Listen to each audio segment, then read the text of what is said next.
Hi everybody, this is Maya Good, and this is my spoiler-filled review of A Head Full of Ghosts by Paul Tremblay. This is more of a discussion video, and my experiences reading the book, my thoughts on the book. I'm doing this video now. I'm about 2 hours away from having read the book, and I like to have more time between when I read a book and when I do a review, but I'm going to be doing the Literary Roadhouse discussion on the book later on today, and I want to get this video out before everybody else's conversation has entered my brain, because my thoughts do change typically after discussing a book. So I went into this book with one expectation, and I came out of it having a completely different experience. And this is really the first time where a book's marketing has negatively affected how I felt about a book. And that's something I really want to talk about today with you guys. So this book it won the 2015 Bram Stoker Award, and here is the description, at least the beginning of the description on Amazon. It says, a chilling thriller that brilliantly blends psychological suspense and supernatural horror, reminiscent of Stephen King's The Shining, Shirley Jackson's The Haunting of Hill House, and William Peter Blady's The Exorcist. And after reading that and then seeing the quote by Stephen King that said this was the scariest book he's ever read, I went into this book with a certain level of expectation. I love horror. You know, you guys know I don't read a lot of genre fiction, but horror is one of the few genres I do actually enjoy quite a bit. I enjoy it for the pace. I have ADD, and a lot of times with books, my attention gets pulled away a lot. And when I read horror, it's one of those genres where typically my attention does not get pulled away, where I will read a book in one sitting, no matter how big it is. It just sucks me in and doesn't let me go. And I enjoy that kind of pace and that kind of tension in a book. So there's that. And then also one of the things I like about horror is it's one of the genres where a lot of the writers still use a lot of really strong literary language, a lot of really strong descriptions, and it's written a little bit more old school in a lot of ways. You know, when I read Let Me In, or you read Firestarter, or even Misery, you read those books and they definitely inch close to that literary line as far as the use of language. So that's why I like horror. I went into this book expecting to have some of that and also have the thriller elements, which I like thriller for similar reasons. Typically, the pace, it really can suck me in, and I like that level of tension. Being Halloween, we thought this would be a good book to read, maybe get a little spooked out for the holiday, and I felt really let down by this book at first. It took me almost 100 pages to get into the book. The first 100 pages, I felt myself being distracted. Every time I started to get into the book, something would pull me out. I really couldn't put a word. I couldn't figure out what it was that kept pulling me out of the book. So first, before I get into what I figured out what it was, let me just do a quick overview of the book for those of you that love spoilers but haven't read the book and are still going to watch this video, so that you understand what I'm talking about. This book is about Mary. She is 23 years old, and she's being interviewed by a best-selling author who's writing a nonfiction book about an event that happened in her childhood. When she was 8 years old, her older sister was experiencing severe acute mental illness that may have been possession of some sort. And at first, the family takes her to get treated by psychiatrists and psychologists, and she's really, really troubled. And then gradually over time, the family is so traumatized by the daughter being mentally ill that the family dynamics significantly change. The father becomes really up and down. His mood swings. You know, he goes from happy to blowing up like a match. And he gets really, really sucked into religion in a way that in the end negatively affects the family. He brings in a priest. They decide that no, she's not mentally ill. She's being possessed. And all of the events that later on happen are set in motion. A film crew is brought in to do a reality show to help solve the financial difficulties the family are having due to the father having been out of work for over a year. And that will give them the money to help treat Marjorie, the older sister. And So for the remainder of the novel, you're having this family who's having the significant mental issue in one child that's reverberating through the entire family.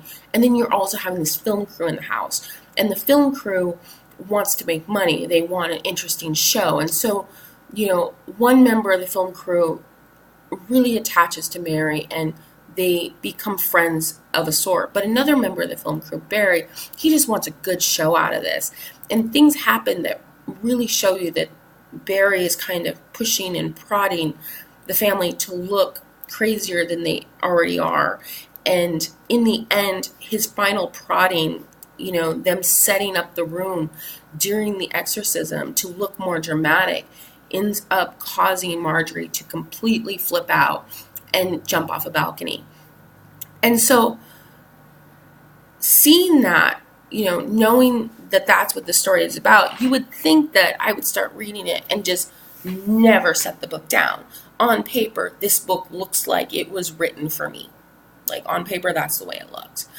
Yet the actual experience of reading the book for the first 100 pages, every single time I would start to get pulled into the book and I would start to get excited about the book, I would get pulled out.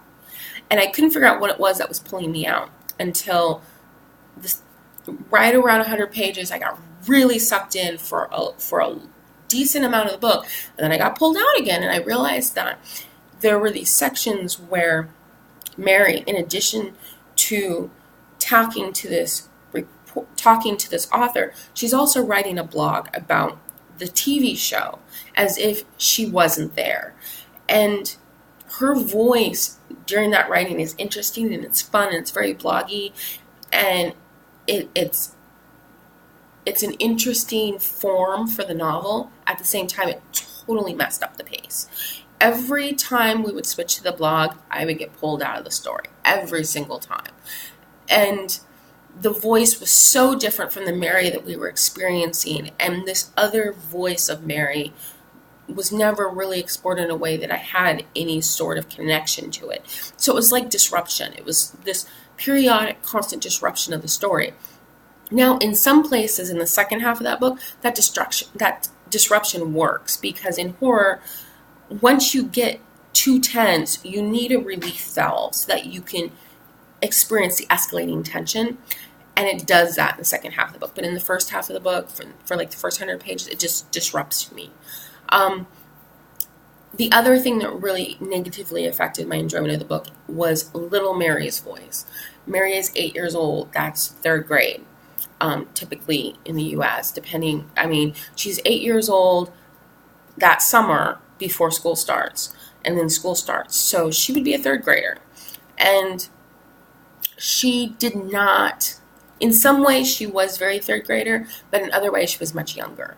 I don't think I would have been as affected if she had been portrayed as a 7-year-old, because the line between second and third grade, there's a huge developmental shift that happens in children that age. Any parent that's had kids can tell you the difference in their kid between second and third grade was like night and day. There's this self-awareness, there's this maturity, there's this curiosity and independence that comes out. And Mary does have some of that, but some of her choices later on strike me more as first or second grade choices. So at the end of the book, when Mary has poisoned her family, or she believes she poisoned her family because she was manipulated to do so by Marjorie, the police report says that she was found under the table where she'd been for days, sucking her mother's thumb.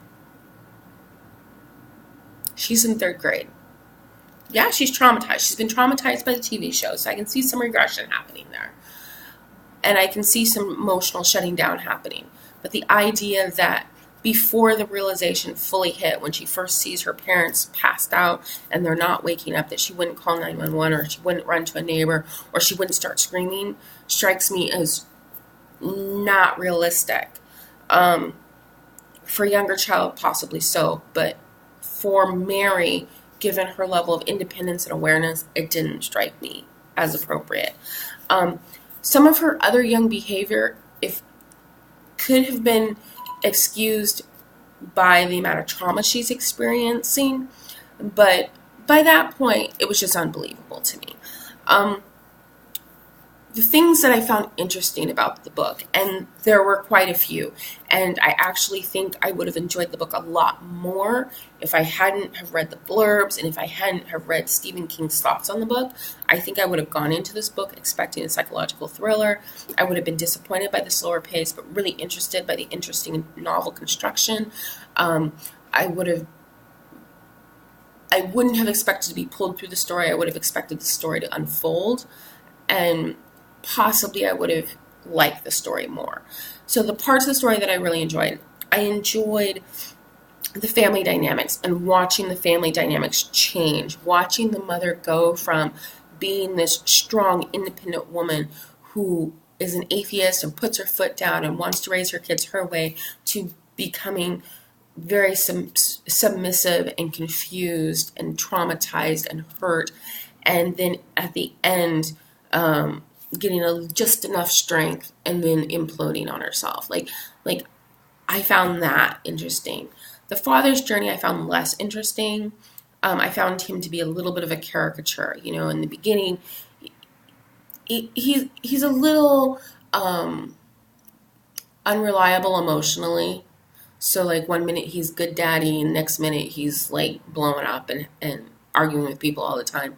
So there's that. And then gradually he becomes more and more religious until he's like a religious fanatic. And while interesting, I felt like the change was too abrupt and it could have been better done.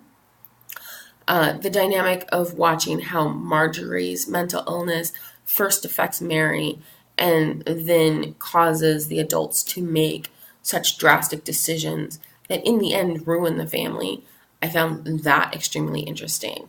I also found Ken interesting. Ken was one of the producers for the show that was in the house, and he befriends Mary. And another point when I realized that the book really wasn't doing what I needed the book to do was, as for like a large portion of the book, I kept waiting for Ken to turn into a predator. He was friends with Mary, and he was close to Mary, and they went and played soccer together, and he was just so nice and so involved and so empathetic for her. And at first I hated what that said about myself. I hate the idea that men now, if they're good to children, that they automatically must be a predator. Like I do not like that thing that's happening in the society right now. But I realized that the reason why it was happening to me was because what I needed for tension in the book wasn't happening. And so I was grasping onto whatever tension I could find. I was watching this family unfold, and Mary was doing weird stuff, but none of it really rose to the level of fear or serious like discomfort. Like there were a few points where I felt a little icky in my stomach, but not really.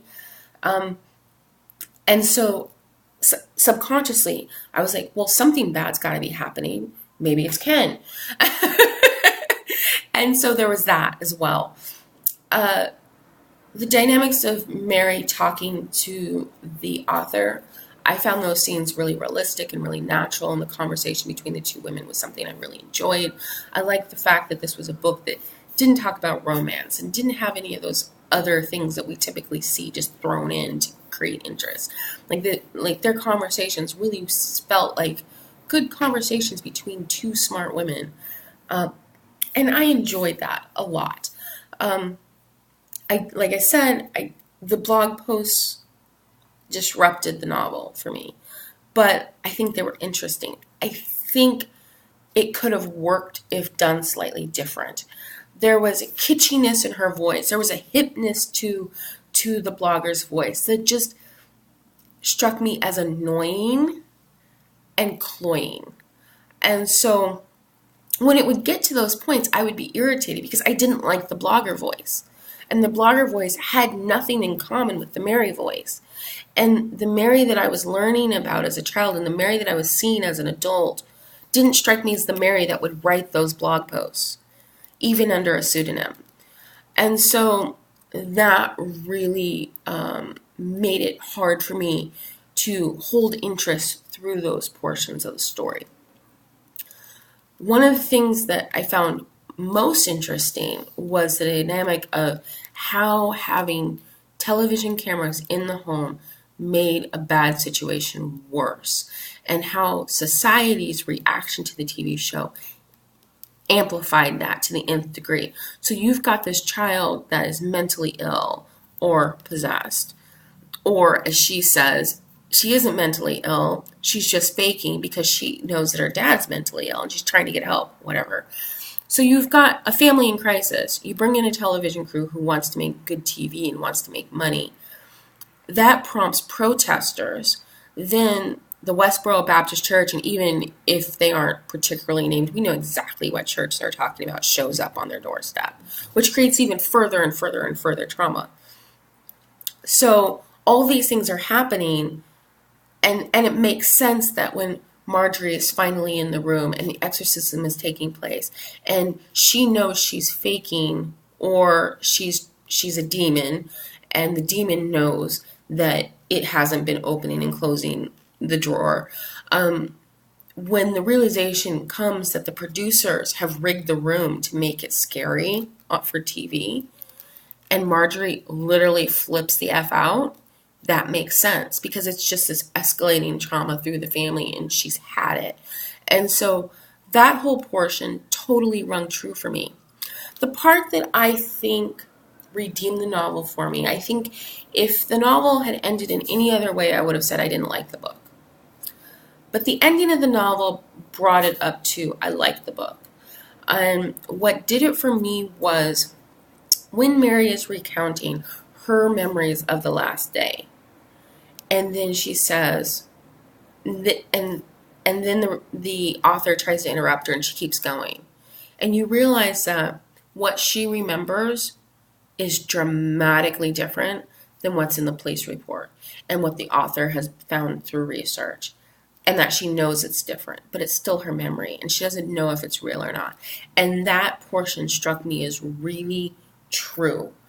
I've gone through something similar, not to that degree, but childhood trauma that messes with memories has a very distinct feel to it. And I felt like how she was telling that memory and then recognizing that it doesn't match the facts that are in front of her in a file struck me as really, really true and honest. And it left me with so many interesting things to think about that it took the novel from I didn't really care for it to I liked it. Was it a great novel? For me, no. Was it a horror novel? For me, no. It wasn't a horror novel at all. I think the only thing it inherited from The Exorcist and from The Haunting of Hill House is that it was a teenage girl who was going through a mentally difficult time, and there's an exorcism. Like, that's about the only thing that really it had in common for me.